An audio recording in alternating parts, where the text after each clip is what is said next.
Shining, shining like a diamond. I see people watching. Perfect, hourglass timing. Good things come to those who wait. Silhouette looking cinematic. Yeah, I bet you wish you had this. Bless me, I'm sicker than your average. So contagious. Welcome and thank you to, not thank you to, thank you for joining me. 7-day personal Facebook Live challenge. I'm Lilyvette Rodriguez with Align by Design.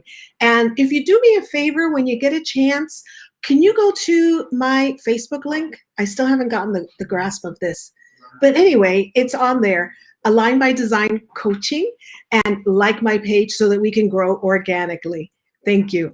So today I am really happy and excited to have a good friend of mine, Liz Tan, she's from Northern California.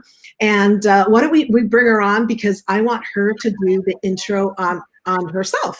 Hi, Liz. Hi, Lily. I know, right?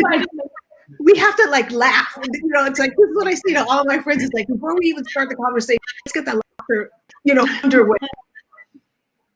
So tell those who are viewing live, or if you happen to be on replay, who Liz Tan is. Hi, I'm normally when working, I'm a property manager, but Lily invited me to speak today about my personal passions, and photography is one of them. So that's something that has been near and dear to me since I was 11 years old. When I first got my disposable cameras, that I would walk around, and I had to really be judicious about deciding what to take a picture of, because back in those days, you had to actually pay for film. And so that's why now I love my iPhone, because I can just take all the pictures that I want. It doesn't really matter. And I've been with you, Liz. You love photography.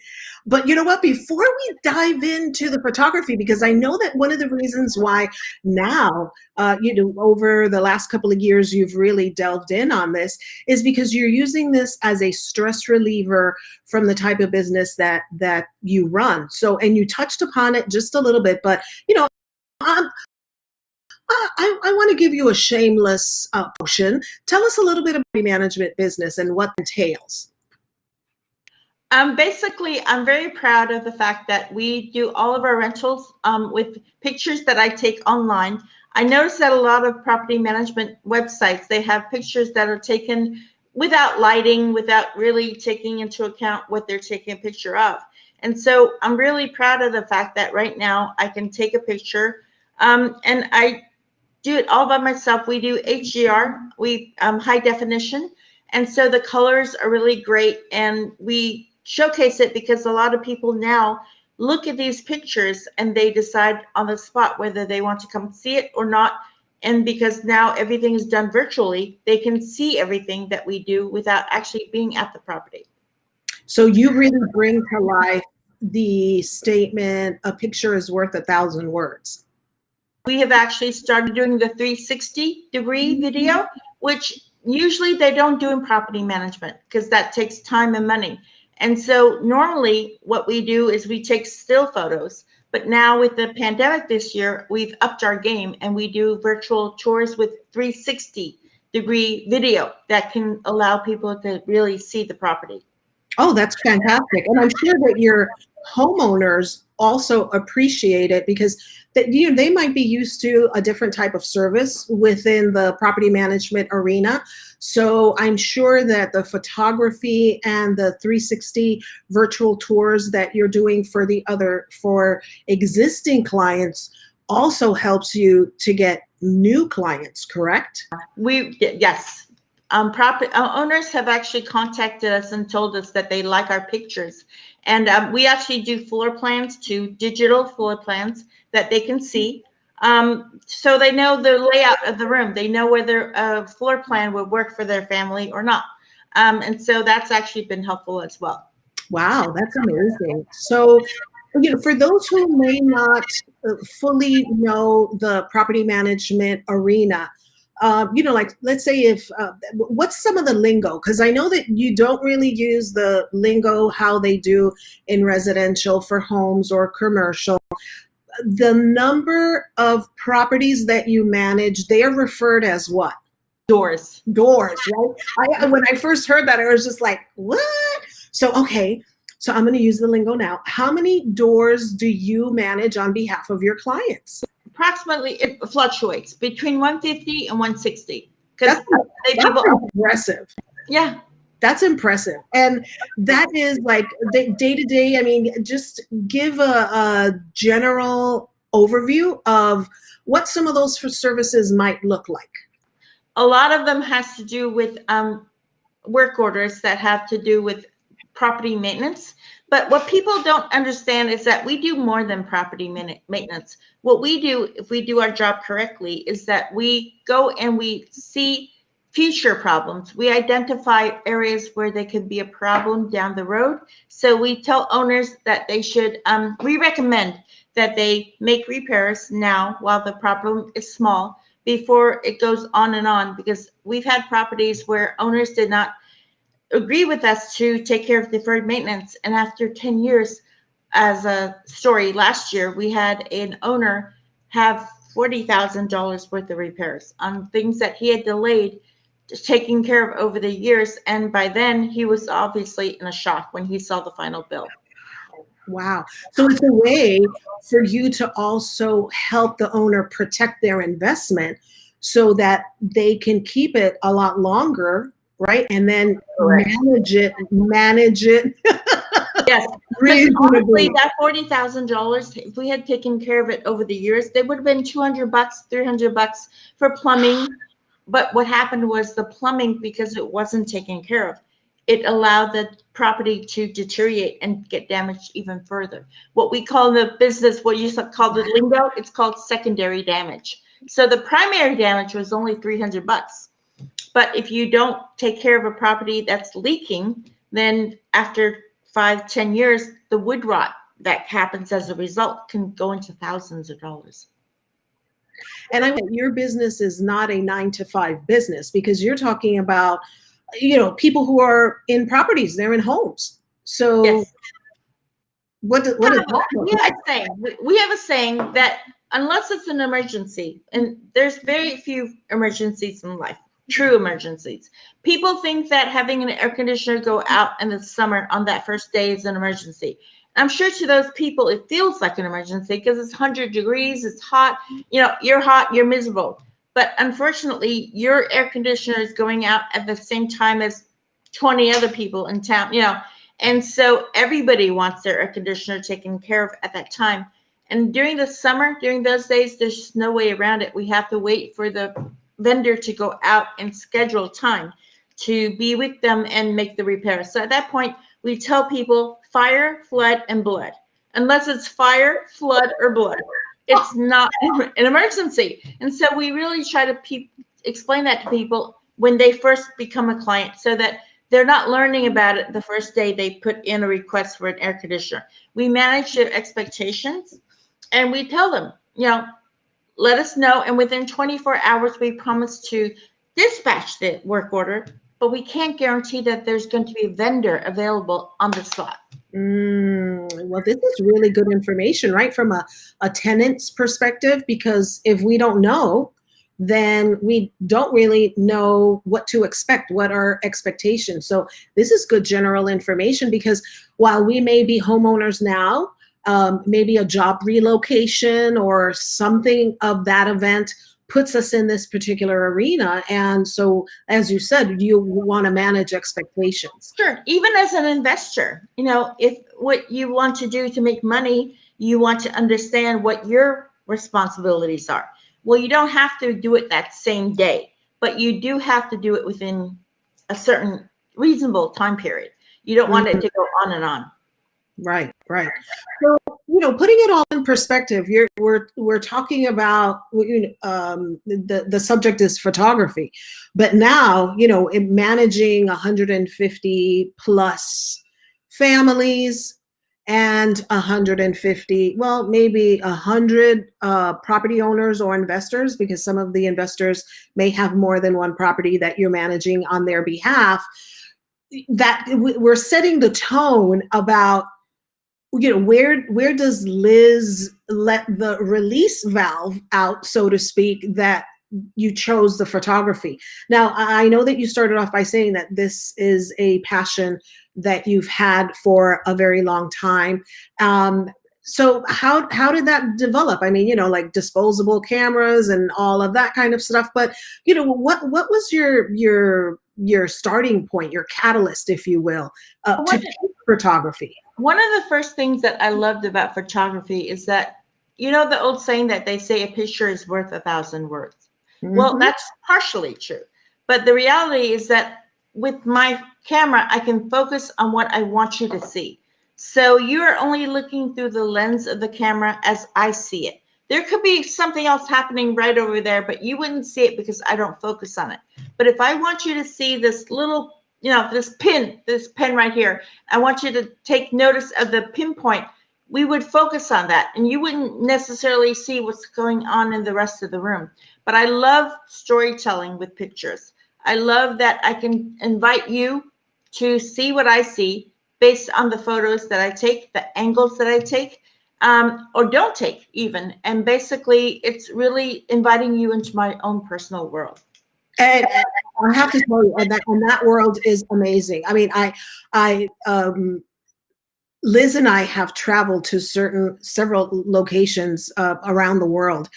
But I think for me, the funniest story, two of them, in fact, when we were in Puerto Rico and we went to go see that that house that was Craftsman or whatever. Well, we couldn't get in, but he had, because it was a man who owned it, he had the most unusual lily pond out in front. And obviously there was a gate. It wasn't easy access at all. And you took easily a good 30 minutes before you even remotely captured what you wanted, what you just explained right now, right? You wanted to capture in a picture what your eye was seeing. And I find that absolutely amazing. The other thing too is that when we were going through the city of San Juan, your perception walking the streets is completely different than me, saying, okay, fine, let's go into this store, let's go into this restaurant, let's check out this particular site or spot or whatever the case might be. It's almost like you're canvassing to see what you want to. Can you elaborate a little bit more about that process? Because as your friend and looking at it from an outsider's view, I found that to be so amazing, to be able to see that part of your creative process. I'm fascinated by light. And so basically that's the first thing. With the camera, I can either darken the scene or I can brighten the scene. I can make a nighttime scene look like day. I can make a daytime scene look like mid-afternoon. So believe it or not, our feelings are evoked by lighting, by imagery created by the lighting. So by my manipulating the light within my camera, I can bring your feelings to the surface. I can make you feel sad. I can make you feel happy. Basically, it's just a matter of lighting, believe it or not. That makes the difference. And that's what I find fascinating. Well, I do too. Now, in some of your journeys, I mean, because you've invested in this hobby quite a bit, from the standpoint of, equipment, some of the trips that you've taken. But let's talk about first location. You've already addressed a little bit about the lighting situation. What has been the most challenging location to shoot? Let's start off with that. That question. The most challenging thing that I've had to learn is what I call astrophotography. basically what you're doing is you're taking pictures of the Milky Way in the sun, in the sky when it's dark out. I mean, when we're talking pitch black, where we've been on locations where if I stood next to you 5 feet, 3 feet, I couldn't see you. That's how dark it is out there. Because on those nights, we want to go when there's no moon at all. We usually go out on the night of the new moon, where literally is pitch black. And the only thing that we have is we have little red lights on our head. And basically we see the stars, but the camera can't see it. So we really have to play with the camera settings to open up the camera so that it can see what we see. And it is just beautiful. That is the most challenging thing that I've ever had to take, which is to take pictures in complete darkness. So that was really interesting what you just said, that in order to capture that particular scenario, that you needed to use a red light because the camera doesn't pick it up. Is that no? true? I'm sorry. No, I'm sorry. The red light is for me to see my camera so that I can play with the settings so I can take the shot. Because on those days, we have to play with the camera so that the camera lens opens up a really long time. Okay. Most photos you take, it's instant, right? You take a picture, you hit the click. But when you're out there, you really have to keep that lens open for 25 seconds, 30 seconds sometimes. And that's a long time. You may not think that's a long time, but when you're out there, that's a long time. And I have to add this in. Part of what makes the whole process interesting out there is we have to go to areas where it's dark. And honestly, we don't know if we're going to run into any animals. So when I go out there, we're always constant, like we go to Tahoe or we go out into the desert. And so really you're thinking, what happens in the back of your head? You're always thinking, because you're the only one out there with your friend.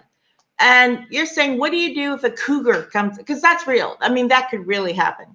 And basically a bear, you know, so we joke, we say that, you know, if a bear comes out, all I have to do is outrun you. I don't have to outrun him. I just have to outrun you. And since I'm 5'3" and I normally go out with guys that are taller than me, I don't think it's going to be a real shock to hear that when that happens, if that happens, it's going to be me. I realize that I will be the one that will be the sitting duck. That's hilarious. I mean, hilarious in hearing it. Hoping that won't happen. Yeah, if you were in that scenario, would not be nearly as funny. But you know, it makes for good storytelling. Yeah. So you have because you travel internationally. What has been your favorite location, if you even have one? Well, it's not so much I don't, because there's so many places, but I have an interesting shot. And that is because I have no idea how it happened. And it happened when I was in Thailand. I was on a boat with my friend and we were taking pictures of food that we were eating. Well, later on, when I looked at my cell phone, there was on my shrimp, there was like a finger that wasn't mine and that was my friend's, but I have no idea how his finger got into my shot since we were in separate parts of the boat. So it looked kind of freaky. It looked really eerie, spooky even, because it was something that we were all like, because he was actually in the same picture. We actually could see him. We saw his finger in my food, but we saw him further down in the picture on the back. And we were like, oh my God, how did that happen? We knew it was his finger because of the ring. It was his ring. So I have no idea. People said, well, that was a trick photography. I didn't do it. And certainly not on my cell phone, you know, so that was interesting. That's something that I remember. Okay, so for those of us who enjoy photography, I enjoy photography. As a matter of fact, on my first full-time corporate job that I worked in the advertising department. And back then they would have like these proofs and you look through a loop. It could have damaged my love for photography. When I see really good photography, it calls to me. If I see photography that's like, you know, it's like, I don't say anything. Nice. But for those of us who do enjoy photography, what would be your tips if you were just using your phone, you know, your smartphone? Because now the camera quality on smartphones is through the roof. One of the tips I would do is go closer A lot of people take photos, and I think that that would probably be the one thing that I would suggest to them. People take photos, and especially with children, they take a photo and they stand back too far. But if you were just to stand closer, just physically go closer, that would make a much more interesting shot, and it would change the whole feeling of your photo. Just go Wow. closer. Would you do Even anything with the lighting, within the phone itself, or just leave the settings the way that they are on your phone? Well, the cool thing is that when you go closer, it will get lighter. So even if you needed to play with the lighting, there is on the cell phone, at least on the iPhone, there's a little sun on your image. And what you do is you click on that sun, and then you can raise up the actual lighting, raise it up or lower the intensity. But really, if you just by going closer, you'll get a brighter picture right there.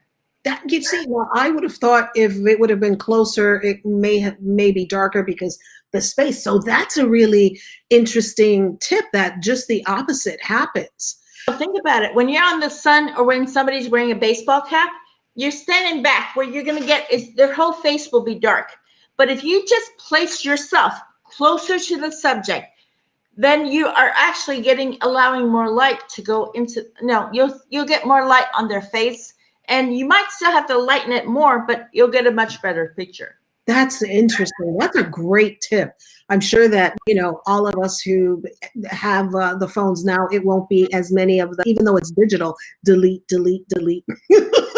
I think part of it is, and I'm guilty of it. When I see somebody coming close to me with the camera, I'm like, no, step back. Because I'm thinking you're going to see every flaw on my face. You're going to see how fat I am. The reality is that by going closer, we may see something on your face that we wouldn't have seen before. But what we also get is we get your reaction, and we get your actual emotion. And face photography is all about capturing the emotion of the moment. And so stepping closer can let you get that shot. That's amazing. Those are great beginner tips. So if somebody is interested in developing their love for photography, before they invested in a camera, right? Because there's so many different types and things of that nature. What would be your advice to them before they make that type of investment? That's a good question. You have to determine what kind of photography you want. For example, what I was saying to you about the photography with astrophotography, I needed to get a camera that can actually open up the aperture. The opening of the camera needs to open up really big. So I had to base my decision on what to buy because I wanted to take nighttime photography. That dictated what kind of lens I had to buy. So let's say instead you're into sports. You want to take pictures of your son or your daughter playing soccer or football, and the action is really fast. Then at that point, you want something that will actually move, be able to take fast pictures, and you need a shutter speed that can go quickly because that will affect blurry photos or clear action shots. So really, the first thing is, I would say, ask yourself, what do you want to take pictures of? And you really do you want a general purpose camera, or do you want a photography for people, or do you want landscape? Because landscape, then you would want a wide angle. And so these are all the considerations that I would ask myself first. So I'm going to ask you now, how many cameras do you have? I have only 2 cameras, but you have to ask me how many lenses do I have? Okay, yeah, that's my next question, because obviously you chose a camera that would allow for multiple lenses, I imagine. Yeah, I've got over 10 that I can think of right now without counting. But basically, you do need a good selection of lenses that can allow you to take the photos that you want. And what's your favorite type of camera?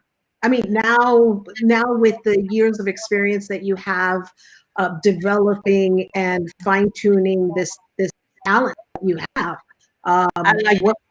what would you say? Do you have a favorite camera? I prefer Canon. That's my personal choice. A lot of my friends use Nikon, but I like Canon, and I like the 35 millimeter. And then within that, it allows me to open it up and buy different lenses as I need. Excellent, excellent. So I do want to let you know that Jason Hodge is listening in live. Hi, Jason, and he's saying awesome show, great interview. So I'm glad that we were able to bring something of value, and I'm sure that those who will be watching on the replay, they'll come away with exactly the same feeling, because it's good information if you're just starting out. So I do have, as we are winding down the interview, what would be the words that you would say to someone, in the future, kind of thinking about this? What would be your words of wisdom, in addition to, you already shared what type of photography you want to do, but let's say, for example, they may not even know. What would be your words of advice to them? Don't be afraid to shoot. Basically, when I first started, everything cost money. You needed to buy film, you needed to develop the pictures. But nowadays, with digital photos, you don't have that. You don't have that kind of restriction. And a lot of times when I go shooting with people, I see people take one photo. You ask somebody, take a picture of me on the street, and they will take your camera, and without a doubt, they take one photo. And of course, when you get it back, that's the one photo where you close your eyes, you make a smear, you're looking the other way, you're making a funny face. When I take a photo of somebody on the street, I take 10, I take 15, I just keep going. I just keep clicking, clicking, clicking. Because when you do that, the best thing that what happens is you increase your chance of getting a really nice candid shot, not posed. Because the other thing too is a lot of people, they're kind of afraid, so they're very stiff. When somebody takes your photo, they're stiff. But try practicing, and especially with people photography, take 20 shots. Take 20 shots, 25, 30, keep going. And I guarantee you, out of the 30 shots, you'll get something that looks natural, looks great, and they will love you for it, because you will make them look good. I promise you. The thing is, when you have one shot to do something, you might mess up. But if you have 25, 30 chances, the chances are very good that you're going to find something that you like. Great advice. Great advice. So for if there's someone who is interested in hiring your company for property management, how can they get a hold of you? www.care-rentals.com. And my website is there, all of my contact information, and you'll see samples of my work. Actually, a lot of the work, the pictures that I told you about, and really just have fun with it. There's really nothing other than having fun. There's nothing that can happen to hurt you, and it doesn't cost anything. Once you have the camera, the digital stuff is free. Just keep shooting. Have fun with it. Keep shooting.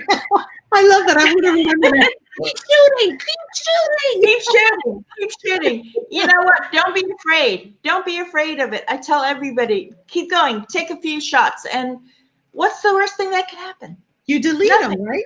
Yeah, exactly. You delete them. It made your phone full. Just delete them. Doesn't cost anything. Wow. Well, Liz, I thank you so much for taking the time to be with me through this personal Facebook challenge. It means the world to me. Great information as always. I'm looking forward to, once COVID is lifted, that we're going to take our next travel together, right? Because we always have so much fun. We do. Yeah. We have to do a show just for food. Yes. Because this was just on the photography, but then we would have to do another one, for food, which well, you and I are foodies. You know that. We love to eat.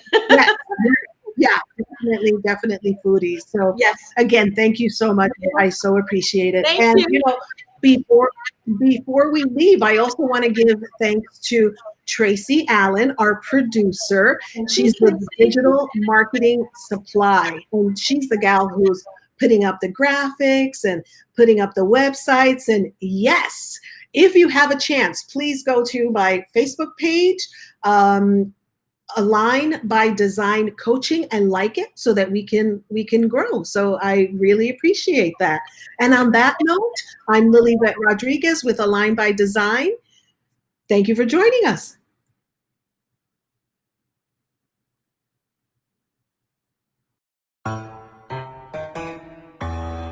Whoa.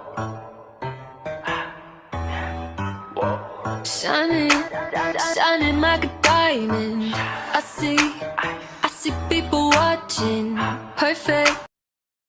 I would